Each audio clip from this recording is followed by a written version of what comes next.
Amados irmãos, recebam a paz do Senhor Jesus, pastor Davi Bueno.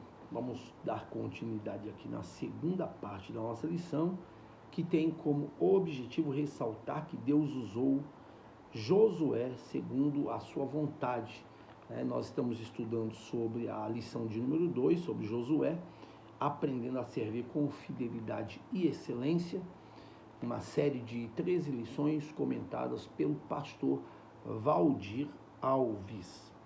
E nesse segundo tópico, nós vamos iniciar falando que ele foi usado por Deus segundo a sua vontade. Então, já no primeiro capítulo, ele se dispôs a se levantar, porque esta foi a ordem vinda de Deus para a sua vida. Josué capítulo de número 1 e o versículo de número 1 e 2, que vai dizer: e sucedeu depois da morte de Moisés, servo do Senhor, que o Senhor falou a Josué, filho de Nun, servo de Moisés, dizendo: Moisés, meu servo, é morto, levanta-te, pois agora passa este Jordão, tu e todo este povo, a terra que eu te dou aos filhos de Israel. Então eu grifei aqui a primeira parte, aonde o comentarista, o pastor Valdir Alves, diz que Deus disse a Josué: dispõe-te agora, pois o meu servo Moisés está morto. Dispõe-te agora, dá a ideia de levantar-se o mais rápido possível e fazer com que seja colocada em prática uma determinada ordem. Então, nós entendemos que Josué, por ser animado por Deus, nos traz a ideia que ele estava desanimado. Então, não era fácil, com certeza, assumir um cargo que era de um homem como Moisés. Mas quando nós abrimos, eu quero deixar essa referência, lá em Deuteronômio, capítulo de número 31, Josué ele tinha primeiro convicções para se levantar e fazer a obra de Deus. Porque lá em Deuteronômio, capítulo 31, nós vamos ver que, primeiro, Josué ele foi nomeado por Moisés.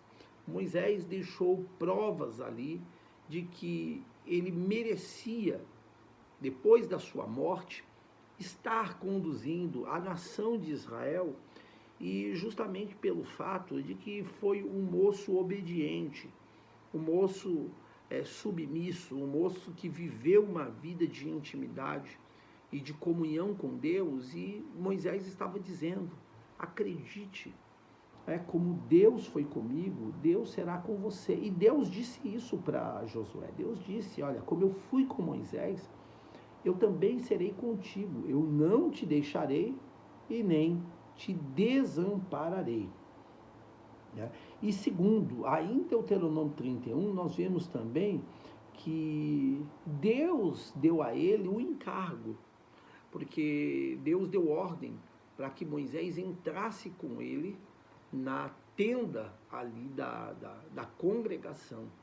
E a palavra do Senhor fala que em meio a esse cerimonial, a nuvem que conhecemos como a Shekinah de Deus, ela desceu como confirmação sobre a vida de ambos, mostrando que Deus ele estava de sumo acordo com Josué estar na frente da nação de Israel após a morte de Moisés. Depois disso, nós vamos ver aqui que a ordem foi cumprida. Olha o que diz: Josué se reuniu com os líderes do povo, pediu a eles que alertassem os israelitas para juntar alimentos, porque dentro de 3 dias eles partiriam e atravessariam o Rio Jordão. É interessante que dentro da história, quando a gente fala do Rio Jordão, o Jordão é um lugar de desafios. O Jordão é um lugar que inúmeros personagens eles precisaram enfrentar de alguma forma para ter vitória e êxito na sua caminhada. Como, por exemplo, Naamã. Naamã, ele precisou ter perseverança e dedicação em mergulhar por 7 vezes no Rio Jordão para ser purificado da lepra.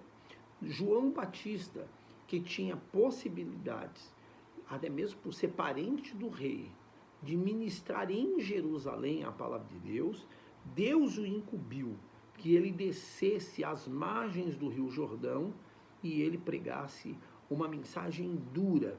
E o que é que Deus fez? Deus enviava pessoas lá embaixo no Rio Jordão para ouvir a palavra que saía dos lábios de João Batista e fossem batizados para o arrependimento de pecado, para que nós viéssemos entender que não existe lugar difícil, não existe lugar em que Deus ele não opere milagres.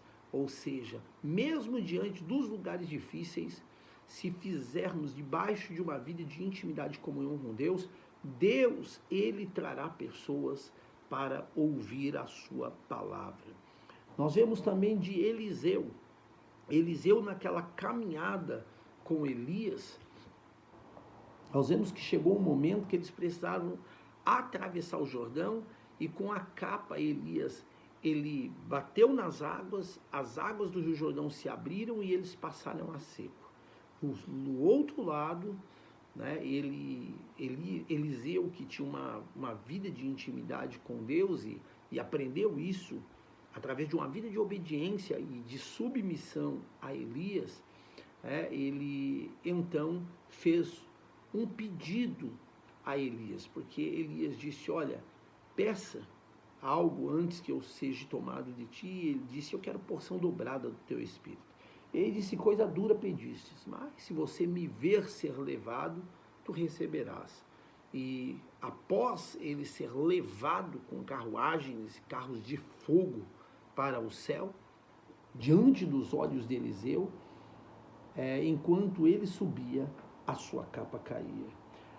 Os filhos dos profetas estavam em Jericó, que ficava ao alto, geograficamente falando, ficava bem ao alto, e eles conseguiam ver o Jordão, e eles com certeza diziam, e agora para ele retornar? E agora para ele voltar?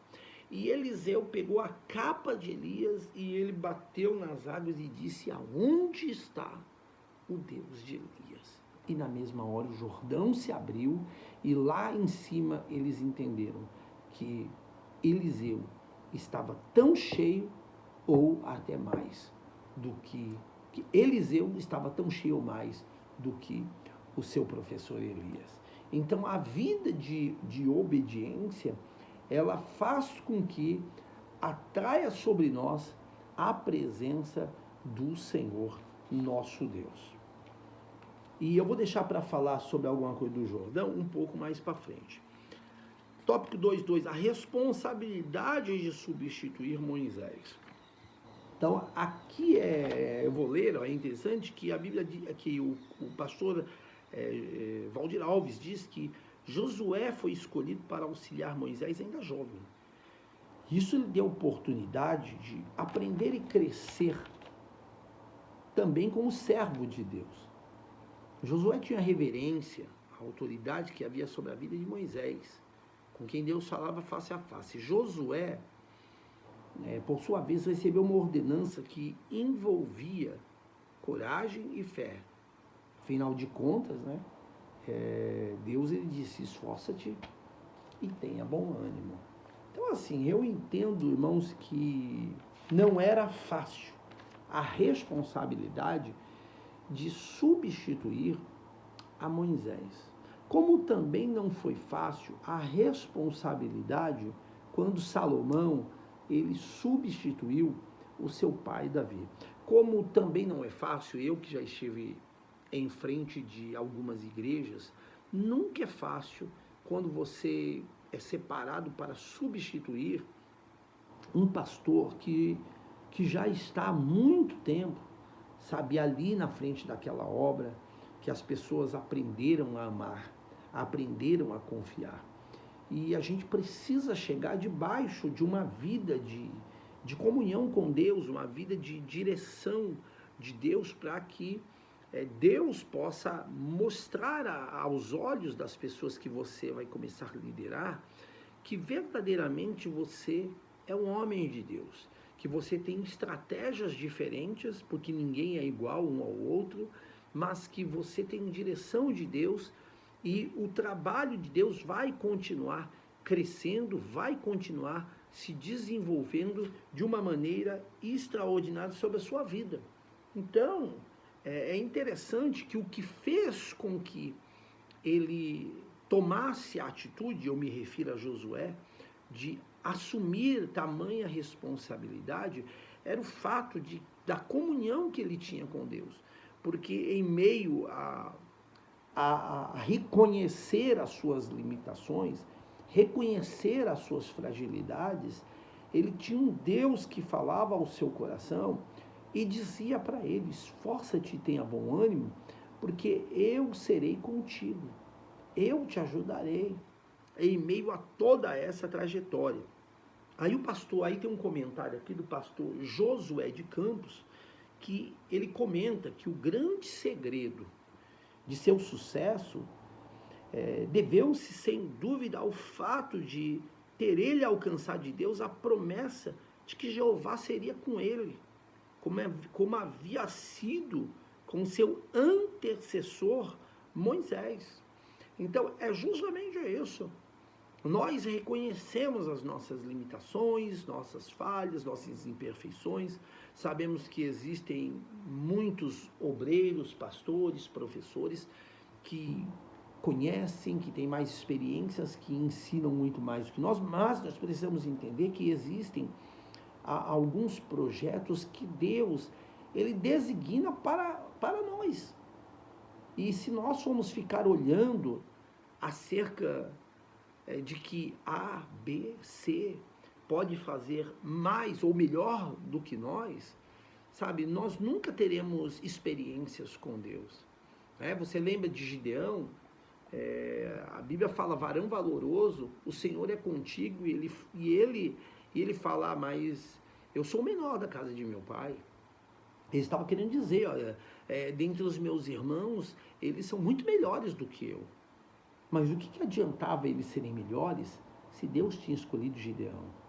Então, entenda o chamado de Deus, sabe? Entenda a escolha de Deus na sua vida, mesmo diante da simplicidade daquilo que você vai fazer. Mas se Deus estiver na frente, acredite, Deus será contigo.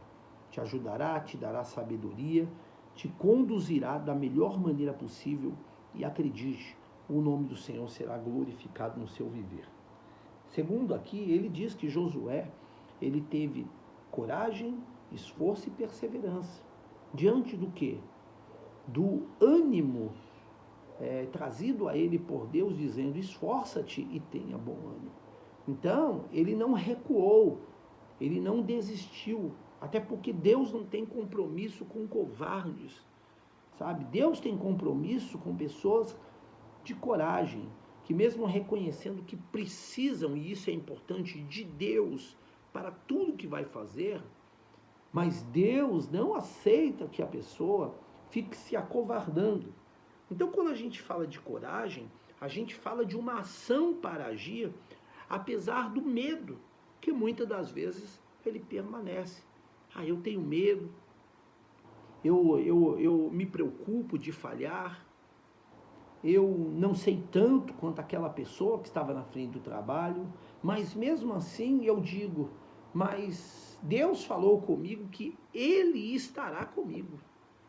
Então, em função disso, eu estou me encorajando, não porque eu seja alguma coisa, mas porque Deus disse que estará comigo e Ele não me deixará e Ele não me abandonará.